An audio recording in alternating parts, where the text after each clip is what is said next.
안녕하십니까. 맥체인 성경 읽기 창세기 4장, 마태복음 4장, 에스라 4장, 사도행전 4장입니다.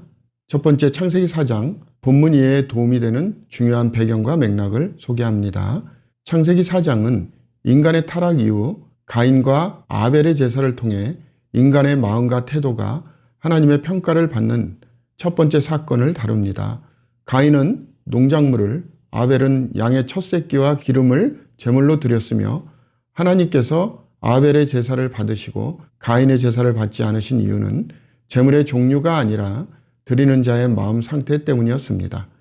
가인의 살인은 죄의 영향력이 인간의 관계에까지 미친다는 것을 보여줍니다.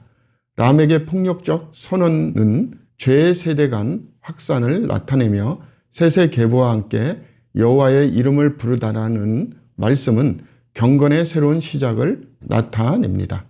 본문의 중요 구절을 소개합니다. 26절, 셋도 아들을 낳고 그의 이름을 에노스라 하였으며 그때 사람들이 비로소 여호와의 이름을 불렀더라. 본문을 적용하는 데 도움이 되는 가이드라인입니다.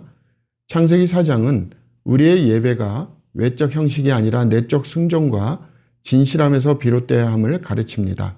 또한 죄가 가져오는 파괴력을 경계하며 하나님과의 관계 회복이 경건의 삶의 시작임을 깨닫게 합니다. 우리는 여호와의 이름을 부르며 개인적 경건과 공동체적 예배를 통해 하나님의 은혜를 구해야 합니다.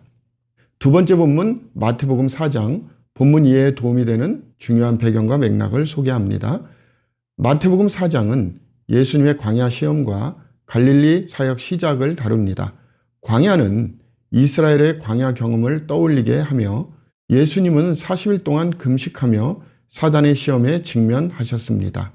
사단의 세 가지 유혹, 돌로 떡을 만들라, 천사들이 보호하라, 세상에 영광을 주겠다는 것은 예수님의 정체성과 사역을 겨냥했지만 예수님은 하나님의 말씀으로 대적하셨습니다.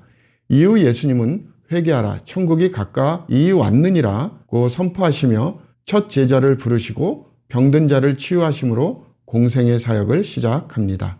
본문의 중요 구절을 소개합니다. 마태복음 4장 17절, 이때부터 예수께서 비로소 전파하여 이르시되 회개하라, 천국이 가까이 왔느니라 하시더라. 본문을 적용하는 데 도움이 되는 가이드라인입니다.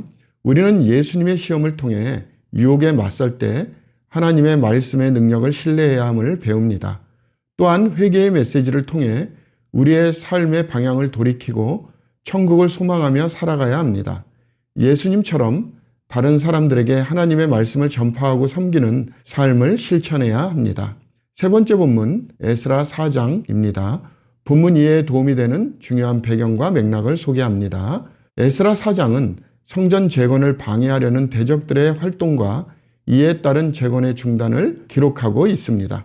유다와 베냐민의 대적들이 성전 건축을 함께 하겠다고 제안하지만 유다의 지도자 스룹바벨과 예수아는 이를 거절합니다. 이후 대적들은 고레스 왕 때부터 다리오 왕, 아닥사스다 왕에 이르기까지 계속해서 유다 백성을 방해하며 예루살렘의 성전 건축을 중단시키기 위해 페르시아 왕에게 거짓 고발을 합니다. 아닥사스다 왕은 이에 따라 건축을 중단하라는 명령을 내립니다. 이 장은 하나님의 일을 할 때 겪는 외부의 저항과 믿음으로 이를 극복해야 하는 도전을 보여줍니다. 본문의 중요 구절을 소개합니다. 에스라 4장 23절에서 24절입니다.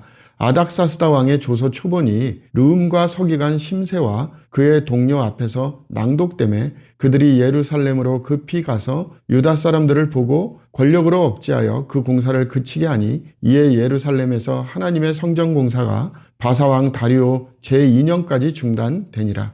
본문을 적용하는 데 도움이 되는 가이드라인입니다. 에스라 4장은 하나님의 사명을 이루는 자들이 외부의 방해와 도전을 만날 수 있음을 보여줍니다. 우리는 어려움 속에서도 하나님의 뜻을 굳게 붙잡고 방해를 극복할 믿음과 인내를 가져야 합니다. 하나님의 일은 인간의 방해로 중단될지라도 결국 하나님의 주권 아래 완성된다는 것을 신뢰해야 합니다. 또한 진리를 왜곡하려는 세상의 거짓에 대처할 때 하나님의 말씀과 기도로 대응해야 함을 깨닫게 합니다. 우리의 신앙은 방해를 이기는 하나님의 능력을 경험하며 성장해야 합니다. 마지막 사도행전 4장입니다. 본문 이해에 도움이 되는 중요한 배경과 맥락을 소개합니다. 사도행전 4장은 베드로와 요한이 예수님의 이름으로 치유한 사건 이후 공회의 신문을 받는 장면을 기록합니다. 다른 이로서는 구원을 받을 수 없나니는 복음의 유일성을 선포하며 예수님의 이름이 구원의 유일한 길임을 확증합니다. 제자들은 위협에도 불구하고 우리가 보고 들은 것을 말하지 않을 수 없다며 담대히 복음을 증거합니다. 초대교회는 기도로 하나가 되어 담대함을 구하며 성령 충만함 속에서 더욱 복음을 전파했습니다. 본문의 중요 구절을 소개합니다. 사도행전 4장 12절 다른 이로서는 구원을 받을 수 없나니 천하 사람 중에 구원을 받을 만한 다른 이름을 우리에게 주신 일이 없음이라. 본문을 적용하는 데 도움이 되는 가이드라인입니다. 우리는 사도행전 4장을 통해 예수님의 이름의 능력과 복음 전파의 담대함을 배웁니다. 어떤 위협과 도전 속에서도 예수님의 이름을 증거하며 기도를 통해 성령 충만함과 담대함을 구해야 합니다. 교회는 연합하여 하나님의 말씀을 중심으로 세상을 향해 복음을 전파해야 합니다. 감사합니다.